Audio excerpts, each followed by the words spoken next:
Dear brothers and sisters, you spend your whole life crafting out a direction, a trajectory, and as you get older and you look back at the twists and turns that happen, and you wonder at those times when those twists and turns were happening, where am I going to end up?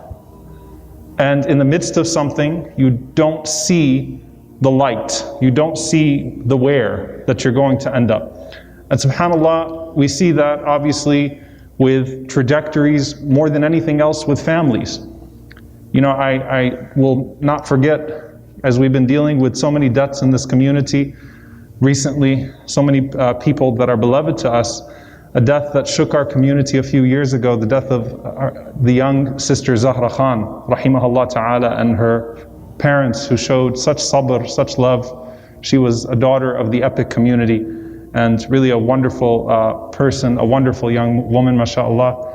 And a comment that was made by one of her parents that, you know, you spend that entire time and you want them to walk across the stage, graduations, weddings, but how many people can say that their daughters are shuhada, or martyrs? It is a different trajectory, it is different altogether, but the disease that she died from was internal type of disease that bi'idhnillahi ta'ala we pray would be amongst those. So you make these plans, and the plan is to be in this place at this time as you draw out, you know, your plans for the future. And subhanAllah, in the midst of the twists and the turns, you don't know where the turn is taking you to. It's like a detour that shows up on a highway, and you have no idea where you're going to end up as a result of that detour. And when you're in the midst of these types of twists and turns and these trials, the most common question that's asked is why? Why is Allah Azza wa Jal putting me through this? Why is this happening to me? And then you have Aina or ila ain wa mata, where to and when, which become two crippling questions as well that we need to treat. Where to, where do I end up at the end of this? And when will the relief from Allah subhanahu wa ta'ala come? The element of needed closure, right? When? And that's something that inshallah ta'ala we'll talk about next week, but I wanted to talk about the ila ain, where to, where do I end up? You know, I had all of these plans, and then subhanallah, this happened in my life. So where am I going to end up? You know, think about the young med school student that was working and working and working and trying to get into medical school, and then twist, okay, where do I go now? I have no idea what's next. And obviously that's a less extreme example, but a more common one, right? The fear of where do I end up next? When you look at the Prophet ﷺ in Ta'if, and the Prophet ﷺ saw this dream where he saw trees and greenery and thought that that land of acceptance was going to be in Ta'if, finally, after all of these years of oppression at the hands of his own people, the hardship at the hand of his own people. And he goes to Ta'if, and we know what happens there. Where? Ya Allah, ila man takiluni. Who am I left to now? Where do I end up? Where am I meant to be? Right? If it's not Mecca and it's not Ta'if, where? Medina was not, Yathrib at the time was not really an option, right? Where? Ya Allah. Am I at the mercy of these cruel strangers, or am I at the mercy of my oppressive people back home? Who am I at the mercy of, Ya Allah? Where do I end up now? Where do I go from here? And subhanAllah, you know, if you were to ask anyone who's going through these types of things, and we know what happened in Medina and the acceptance of Medina, there's a wisdom from Allah subhanahu wa ta'ala to the Prophet sallallahu alaihi wasallam in building the most perfect human being in the Messenger alayhi salatu wasalam, that the Prophet sallallahu alaihi wasallam had to go through Mecca and the boycott of Mecca and the rejection of Ta'if before he ended up in Medina. Allah Azza wa Jal is capable of all things and in control of all things. It could have been that as soon as he said Iqra, that the people of Medina would have heard Al-Muddathir, Al-Muzammil calling out Bashiran wa Nadhira as a caller towards good, and would have accepted him, and that entire headache would have been saved, right? But it was fundamental to the making of the Prophet ﷺ and where the Prophet ﷺ ends up, because the Prophet ﷺ did not go to Medina alone. He had with him a group of people that had been tried in the worst of ways in Mecca. There was a wisdom both to the Prophet ﷺ and to the companions. But if you ask them in the year 611, where do you think you're going to end up? And they drew out possibilities. Medina would have probably been, Yathrib at the time, Medina would have been low on the list, if it was even on the list as a whole. But Allah Azza wa Jal facilitated the Prophet ﷺ in that direction. And there is no person that we take more of this from than Yunus alayhi salam. Yunus alayhi salam's life is full of lessons. And there's a reason why he's the first prophet that Allah spoke about to the Prophet ﷺ in the capacity of the revelation of the Quran. فَاصْبِرْ لِحُكْمِ رَبِّكَ وَلَا تَكُنْ كَصَاحِبِ الْحُوتِ إِذْ نَادَى وَهُوَ مَكْذُومٌ. One of the first revelations, to be patient with the decree of your Lord, and do not be like the companion of the whale when he was swallowed. Don't be like him at that moment. Don't turn away and don't be like him at that moment. But there are many elements of Yunus alayhi salam's life. I want to speak about one. But to get to that one element, let's go through a few things, small details that maybe get missed in the story of Yunus alayhi salam. And you read these stories of the prophets and subhanAllah, sometimes like the ayah hits you for the very first time. So we know, إِذْ ذَهَبَ مُغَاضِبًا, when he left his people angry that they rejected Allah and that they were not showing any signs of progress. وَظَنَّ أَن لَّن نَقْدِرَ عَلَيْهِ, and he thought that we would not punish him. Not that he thought that we couldn't punish him. Yunus alayhi salam thought, Allah will not punish me for this. I called these people, I did my job, I'm leaving them. 3 days and they're gone. ظَنَّ أَن لَّن نَقْدِرَ عَلَيْهِ. He thought that Allah would not punish him for turning away. Not that Allah could not, but that Allah would not. And he's walking away from his people and he's leaving his people when Allah did not give him permission to do so. And subhanAllah, the ayah in Surah Al-Anbiya at least just goes straight to إِذْ نَادَى فِي الظُّلُمَاتِ أَنْ لَا إِلَهَ إِلَّا أَنْتَ سُبْحَانَكَ إِنِّي كُنْتُ مِنَ الظَّالِمِينَ. Like the whole story of Yunus is cut out from when he's walking away from his people, ظَنَّ أَنَّ نَقْدِرَ عَلَيْهِ, and thinks that Allah will not punish him, to the lowest point when he's in the belly of that whale calling out لَا إِلَهَ إِلَّا أَنْتَ سُبْحَانَكَ إِنِّي كُنْتُ مِنَ الظَّالِمِينَ. The story is omitted from the middle of the ayah to the lowest point. This is what happens, and this is where Yunus alayhi salam is in a complete state of istislam, completely submitted to Allah subhanahu wa ta'ala, with the dua that the Prophet ﷺ said that every makroob, every person in hardship, no one makes this dua except that Allah subhanahu wa ta'ala relieves them of their hardship and brings about ease. But Allah takes us right to that point after that. Yunus alayhi salam completely submitted in the belly of that whale, calling out under the layer, the darkness of the night, the darkness of the ocean, in the darkness of the belly of that whale, as Ibn Mas'ud radiallahu ta'ala anhu says. And submits himself and says, Ya Allah, la ilaha illa anta subhanaka inni kuntu min al-zalimin. I give up. Ya Allah, I'm completely submitting it to you. I'm submitting my affairs to you, Ya Allah. And what did the angels say, subhanallah, according to some of the riwayat? Say, Sawtun ma'roof. That's a familiar voice calling out, makan and gharib. But what an unfamiliar place that he's calling out from. That's a familiar voice, a man who used to call out to Allah frequently. But what an unfamiliar place that we're hearing the voice of this servant of Allah subhanahu wa ta'ala from, in the bottom of an ocean in the middle of nowhere, in the belly of a huge whale. La ilaha illa anta subhanaka inni kuntu min al-zalimin. Dear brothers and sisters, at that point when Yunus alayhi salam was swallowed at that whale, not because his people ran him out, but because he turned away from his people. SubhanAllah, this is unique from the Anbiya, unique from the prophets. It was because of his mistake that he was in the belly of that whale in the first place. He put himself there. Allah Azza wa Jal did not tell him to go to the ocean.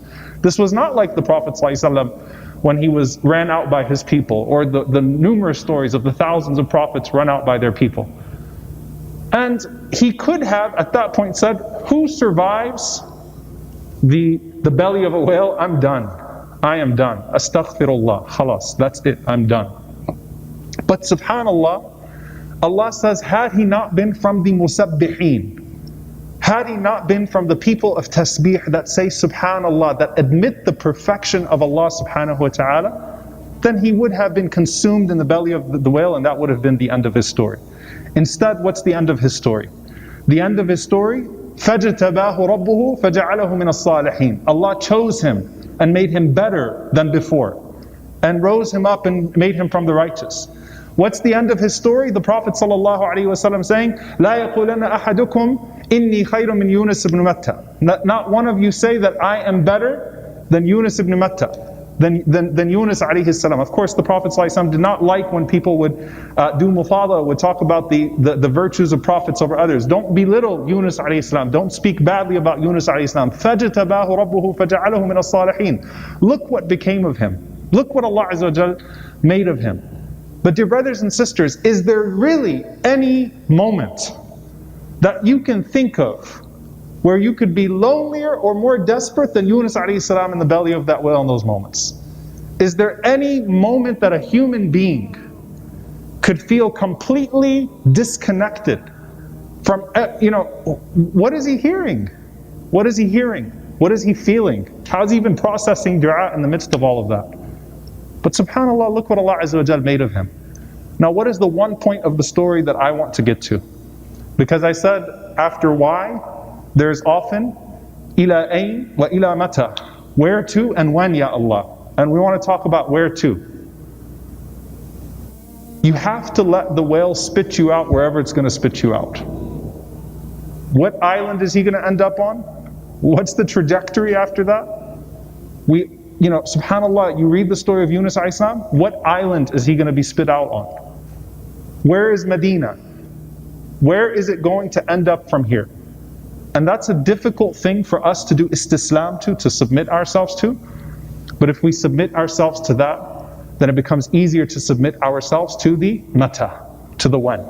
Because we know that wherever the destination is, so long as we are from al-musabbihin wal-mustaghfirin, those that glorify Allah and those that seek the forgiveness of Allah, wherever the destination is, it's going to be a good destination. As long as we're doing our part of tasbih and istighfar, of glorifying Allah and seeking forgiveness.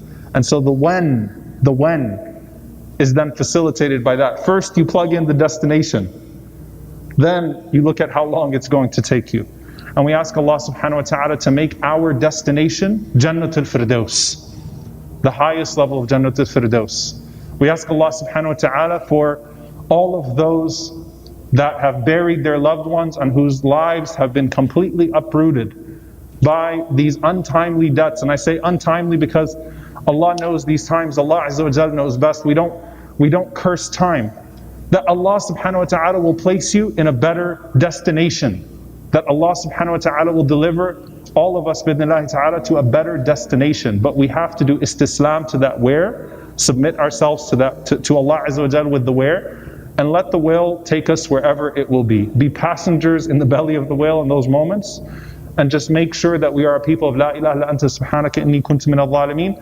And by the way, that applies to everything that's taking place right now. Political instability and uncertainty. All the types of uncertainty. The uncertainty of COVID. What's going to happen to our economy? What's going to happen to our politics? What's going to happen to our society? What's going to happen to the Muslims? What's going to happen here? What's going to happen in this situation and that situation? Submit ourselves to the where. Are we from the musabbihin and are we from the mustaghfirin? If we are, bi'idhnillahi ta'ala, the destination will be good for us, collectively and individually. We pray that Allah Azza wa Jal only give us what's best and forgive us for our shortcomings. أقول قولي هذا وأستغفر الله لي ولكم ولسائر المسلمين فاستغفروه إنه هو الغفور الرحيم. الحمد لله رب العالمين ولا عدوان إلا على الظالمين والعاقبة للمتقين. اللهم صل وسلم وبارك على عبدك ورسولك محمد صلى الله عليه وسلم وعلى آله وصحبه وسلم تسليما كثيرا. Dear brothers and sisters, I wanted to request your dua for someone that's very, very beloved to me. And I have watched this family struggle for years. And you talk about uncertainty, subhanAllah, to lose one 15-year-old daughter to cancer, and then to lose a second daughter to the exact same form of cancer is an unbearable tragedy, an unbearable trial that most of us could not even think about. May Allah protect our families. Allahumma ameen. And today our dear brother Akram and sister Fida are burying their daughter Nadine actually at the moment in California. They are burying their daughter next to his mother. Subhanallah, may Allah have mercy on his mother and both of his daughters. And we talked about last week that even if you're in a built-up fortress, it's going to come to you. I want us to please remember these people in our du'as. We're seeing the worst of us the worst of us in these days as people are pit against each other and political polarization. But subhanAllah, I was talking to the brother, and you know, Akram told me, he said, you know, the du'as of the people, to think about the idea that someone is making du'a for me that never knew me, would not know me, that's the best of us as well, that connection that we feel. And some of you might remember Brother Omar Gray, who made a turnaround, tabarakallah, and who's on the road to recovery from an accident where we thought he was dead. And subhanAllah, multiple children, and he woke up, mashallah. He still thinks Obama is president, according to his wife, and his brain is rewiring. He thinks it's 2009 or 2010, but he's on the road to recovery. And I posted an update a few weeks ago, and I saw his wife going and saying Ameen to all of the du'as. And I thought, how beautiful that his wife was reading all of the du'as of the people for her husband, Sister Sakina. May Allah subhanahu wa ta'ala bless her and her family. May Allah azza wa jal have mercy on our loved ones. May Allah subhanahu wa ta'ala strengthen our family who have buried their family. May Allah subhanahu wa ta'ala make it easy for the believers around the world. May Allah subhanahu wa ta'ala make it easy for the oppressed around the world. May Allah make it easy for the masakeen and the weak around the world. اللهم ارحم موتانا وموتى المسلمين اللهم اشف مرضانا ومرضى المسلمين اللهم اغفر للمؤمنين والمؤمنات والمسلمين والمسلمات الأحياء منهم والأموات إنك سميع قريب مجيب دعوات اللهم اغفر لنا وارحمنا واعف عنا ولا تعذبنا ربنا ظلمنا أنفسنا وإن لم تغفر لنا وترحمنا لنكونن من الخاسرين